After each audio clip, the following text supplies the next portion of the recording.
WNBA finals. And so I'll leave it there. I mean, I'm just obviously disheartened. You know, I'm a human too. I have a family.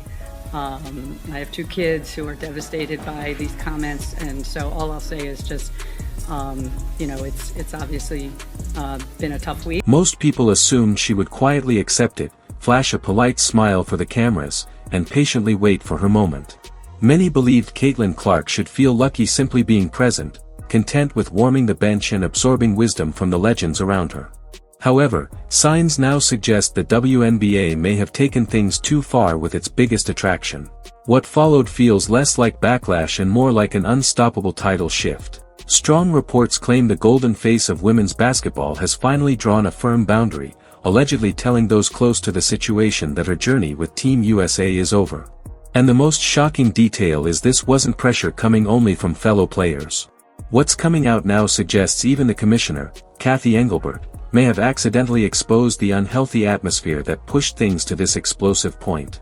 The story has clearly moved on from patiently waiting in line to deciding to step aside completely. If these reports hold any truth, the league could be risking its most powerful global draw on the world stage. It all traces back to what critics are labeling one of the worst roster choices sports has ever seen, a single call that defined the chaos that followed afterward. As soon as the Team USA roster for Paris was revealed, one glaring absence shocked everyone. The very player creating non-stop headlines, packing arenas, and sending television numbers soaring was missing from the list. Those in charge leaned on the excuse of experience, arguing Caitlin Clark hadn't earned her stripes and that veteran chemistry was the safest path to gold. Truthfully, no one was convinced by that explanation. The decision carried a personal edge. At a time when fans worldwide were glued to her deep logo shots and creative dimes, the league's decision-makers chose to sideline her for an entire summer before she ever had the chance to prove herself. The omission sent an unmistakably harsh signal to the rookie. You can have the spotlight, the fame, and the money, but you still don't belong here, at least not yet. And that rejection was only the beginning. Leaving her off the roster was the quiet warning. What followed on the court felt aggressive and relentless. Once the season began, Caitlin Clark became an open target. Game after game, there were reckless hits and cheap contact, highlighted by the now notorious collision with Chindy Carter that knocked her to the floor before the play had even started. There were repeated hard shoves, relentless face guarding, and non-stop physical pressure that clearly crossed the line of ordinary competition. Yet the deeper problem didn't rest solely with the players involved. It was the unsettling quiet from leadership above them. League officials appeared to stay passive, almost signaling approval as their headline rookie was battered in front of a national audience. Immediate suspensions never came, fouls weren't upgraded to flagrant calls until public backlash exploded, and the story was allowed to spin wildly. That failure to step in and protect her eventually led to a turning point that reshaped the entire situation. Right at the moment when tensions finally looked like they were easing, Commissioner Cathy Engelbert did the unthinkable and reignited the entire situation.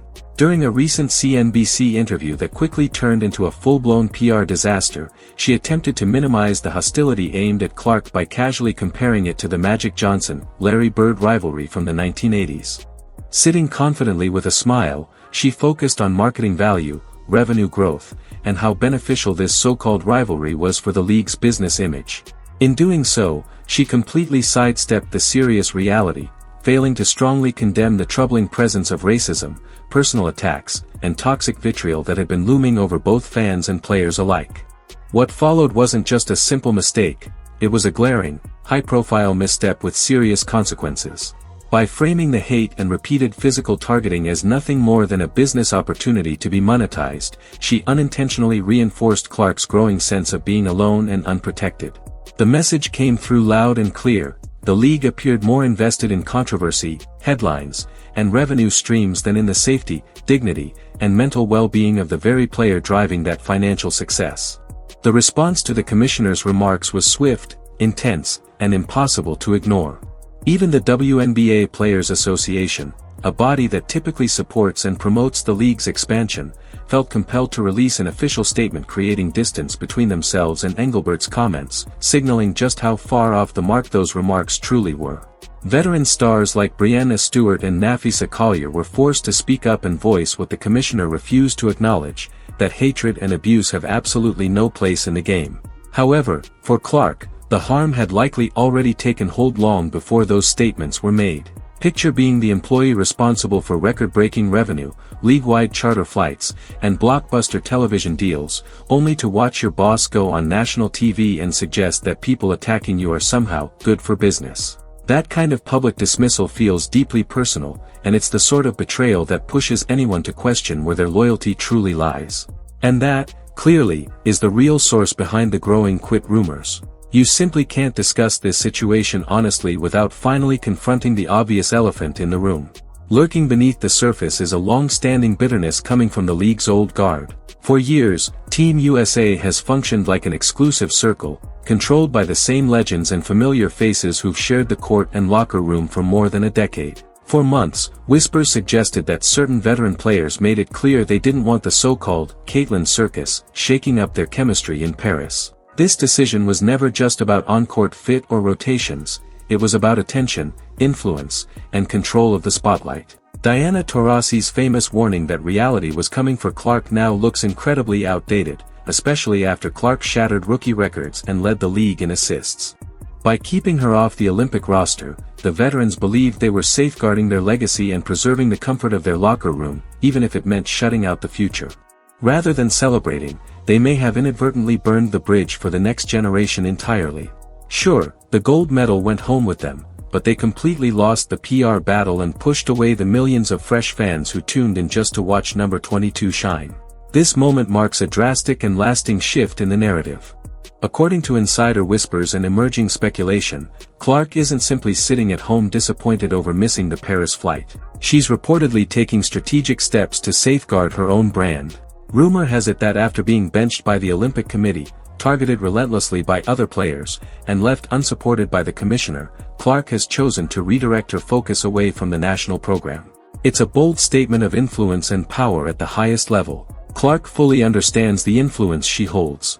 She drives TV ratings, boosts jersey sales, and fills stadiums with ticket revenue. If Team USA decides to pass on her, she simply doesn't need their approval. Right now, she's bigger than the badge itself, and she's fully aware of her value. Rumor has it that she has quietly indicated she won't participate in future invitationals unless the existing culture changes.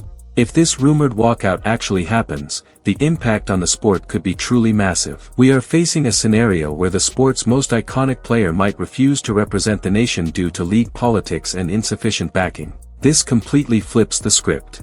The WNBA and Team USA have long relied on the notion that players depend on the system for survival, that Olympic glory is the ultimate lure.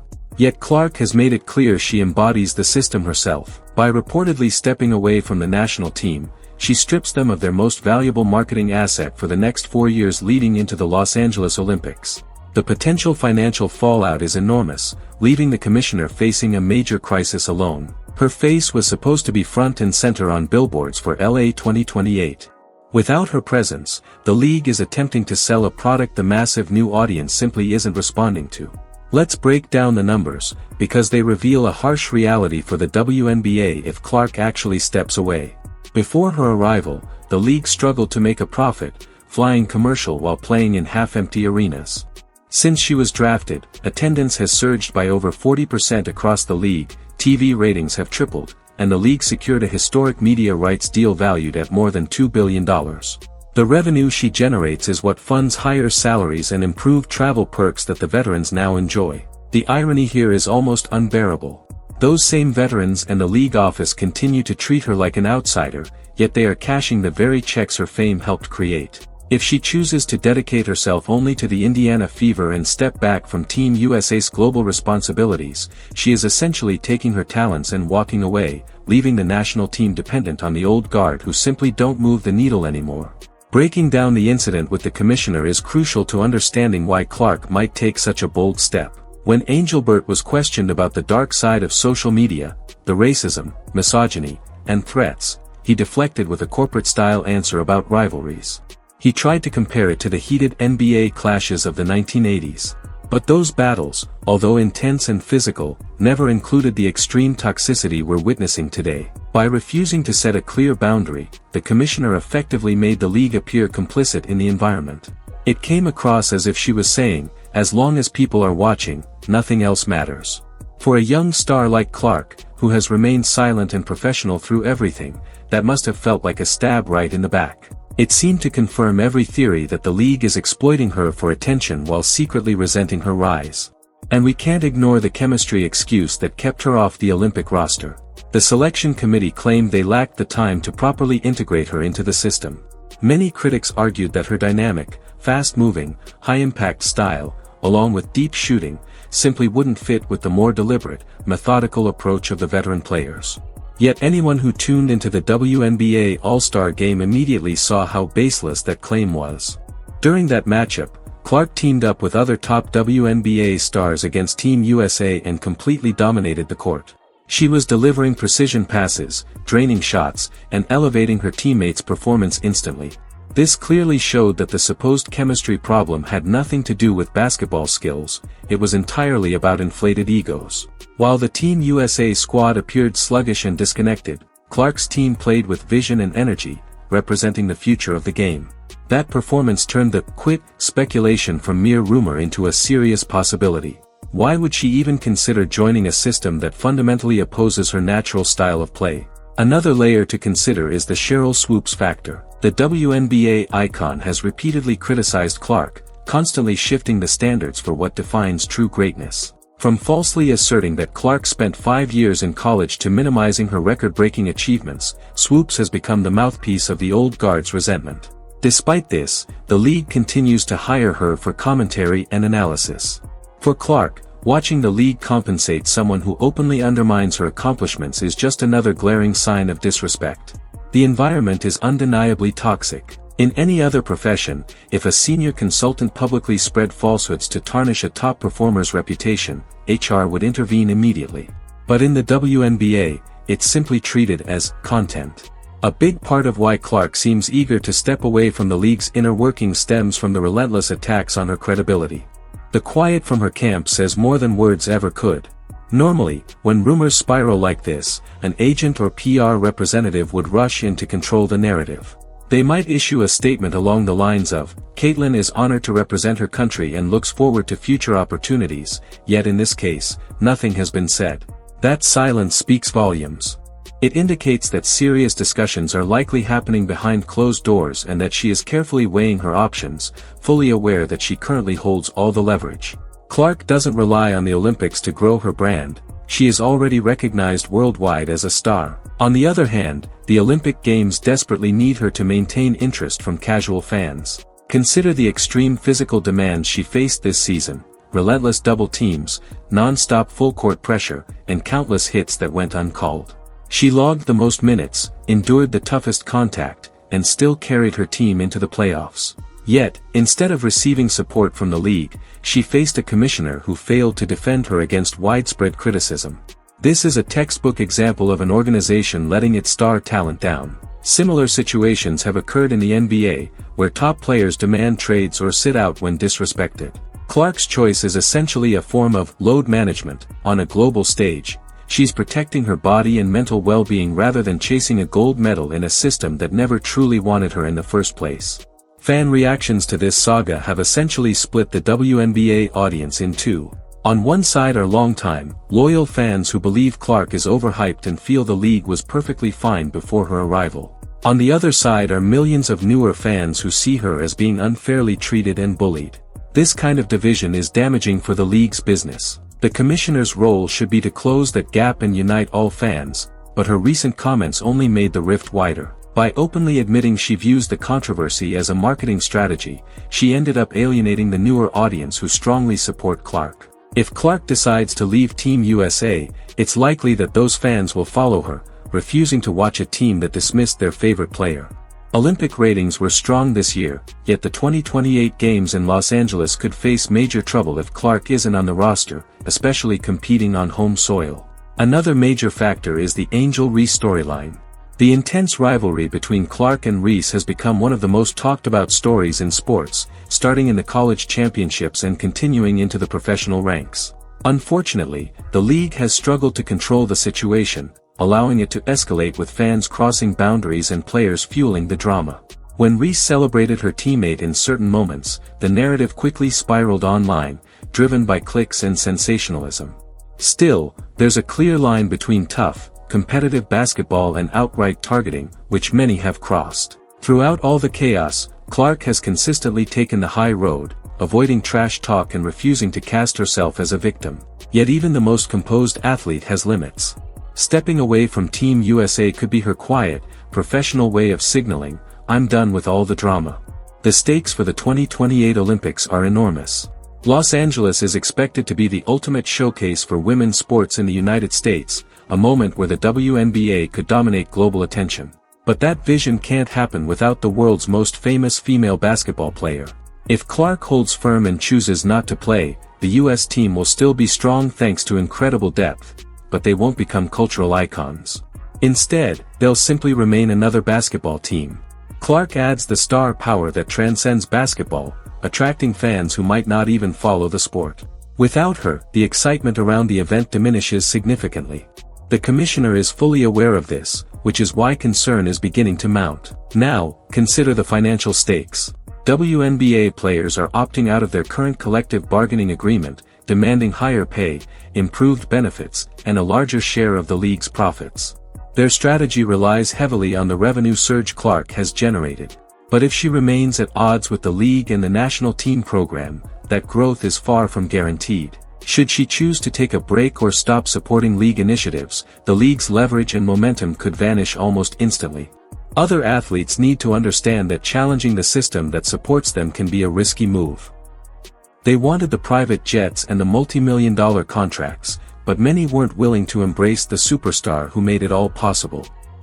You can't have everything without accepting the source of it. There's also a deeply emotional side to this story. Caitlin Clark grew up dreaming of wearing the Team USA jersey, and you can see that passion in her past interviews. She aspired to follow in the footsteps of legends like Sue Bird and Diana Taurasi. To have those very role models turn away from her, and to feel rejected by the system she admired, must be profoundly painful. It's a loss of innocence, for her and for the sport itself, revealing the harsh, sometimes ugly realities of professional athletics. The envy, the politics, the constant gatekeeping have all played a role. When Clark eventually decides to speak out, it likely won't be fueled by anger, it will be a message of quiet disappointment. And that very disappointment is what will strike a chord with fans. They witnessed a young athlete arrive with the intention of uplifting everyone, only to be undermined by those she once admired. The benching wasn't simply about playing time, it was an attempt to bench her influence entirely. The selection committee aimed to demonstrate that the system itself mattered more than any single player. They wanted to show that victory was possible without Clark's presence. And in a strictly technical sense, they were correct. The team came away with the gold, but the victory margin fell short of expectations, and the overall excitement didn't reach its full potential. They may have won the game, but they lost the larger narrative. While they demonstrated they could secure wins, they failed to seize the cultural moment. In today's age of viral highlights and global sports branding, owning the moment is everything. Clark embodies the future, while the committee chose to cling to the past. So what happens next? The responsibility now lies with the commissioner. She must repair this fractured relationship quickly. A genuine apology is needed, not another generic corporate statement. The league has to show Clark that her safety, dignity, and respect matter far more than any manufactured rivalry. Without that, this quitting scenario could very well become reality. Clark possesses all the tools to create her own empire. She could launch her own basketball camps, start independent leagues, or even build a media company. She doesn't rely on the WNBA to define her, she is already Caitlin Clark. But the league, on the other hand, needs her to maintain relevance. The WNBA once held a golden opportunity in their hands, and they may have just shattered it. Between the Olympic snub, the targeted criticism, and the commissioner's tone-deaf remarks, it's no surprise that Clark is reportedly considering stepping away from Team USA. They expected her to wait her turn, yet she may choose to play by her own rules entirely. If she ultimately walks away from the national team, the league will have only itself to blame. The league has consistently placed the veterans' comfort above the promise of emerging talent. They've favored maintaining the status quo instead of embracing change and innovation. Now, they may be forced to witness the revolution unfold without their involvement.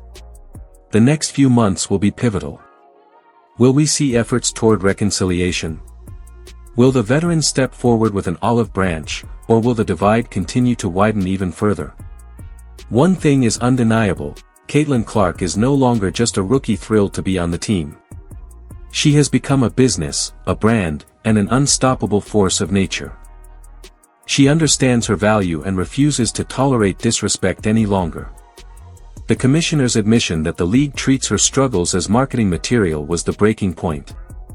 While the WNBA may have claimed gold in Paris, they now risk losing their golden goose. Is Clark making the right decision by standing up for herself, or should she have stayed silent and waited for 2028? The answer could very well shape the future of women's basketball for the next decade. We want to hear from you. Do you support Clark's move, or do you think patience would have been wiser? Share your thoughts in the comments below and join the conversation.